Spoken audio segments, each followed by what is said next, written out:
Starting over in a new city should feel exciting, but for me, it's just exhausting. It's the same routine every time: blend in, keep my head down, and for God's sake, don't get too close to anyone. That's not as easy as it sounds when you're trying to survive high school. Hi, I'm Aurora, and this is my story. We moved from Pennsylvania last month.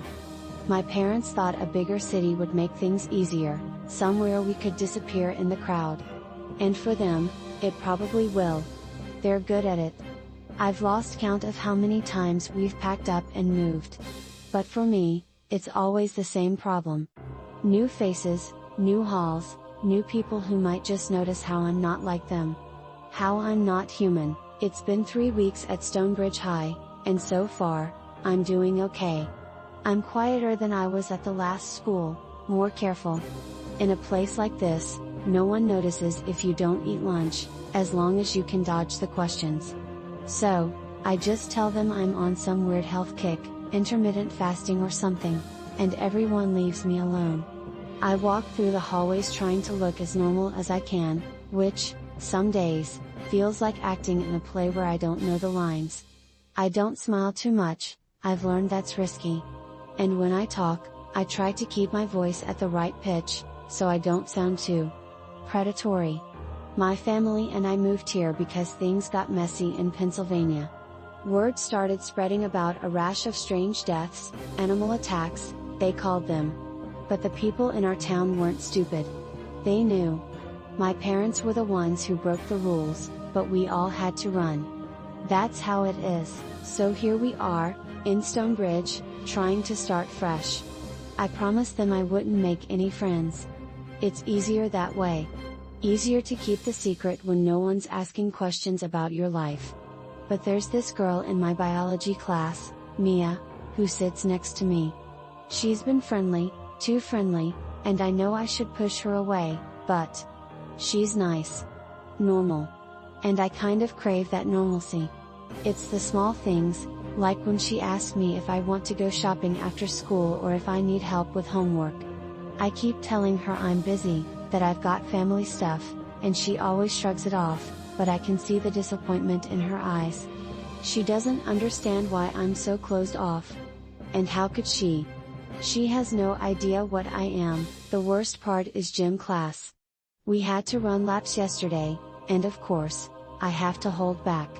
If I ran at my real speed, it would be over in seconds. I jogged at the back of the group, pretending to be out of breath when in reality, I didn't even break a sweat. It's funny, really, the effort it takes to seem weak. Then there's the hunger. The cravings. They've always been there, lurking, but they've been worse lately. Maybe it's the stress of starting over, or maybe it's because there are so many humans around all the time. Their scents are intoxicating. Especially Mia's.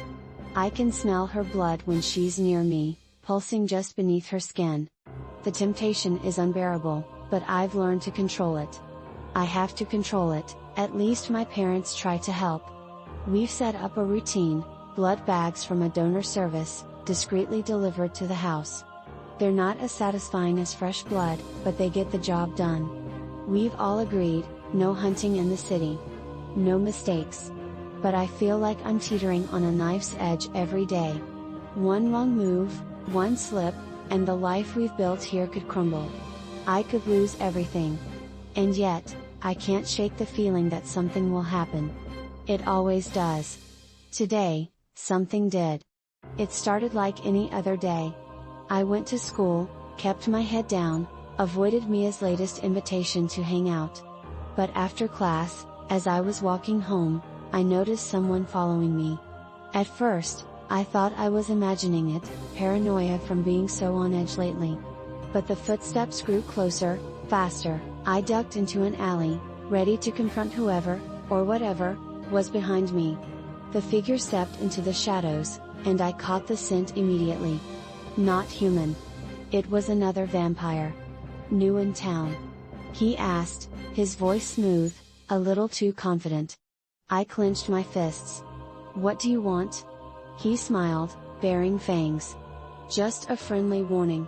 Stonebridge is our territory. Stay in your lane, And we won't have any problems. My heart pounded, not from fear, but from the threat this newcomer represented. If there were more vampires here, it could ruin everything. My family had chosen this city for a fresh start, but we didn't count on competition. I don't want trouble, I said, keeping my voice steady. Good. Then you'll stay out of it. He stepped back into the shadows, but before he disappeared, he added, keep an eye on your little human friend. She might become a problem. I stood there, frozen, long after he was gone. Now, I'm sitting in my room, replaying that moment over and over.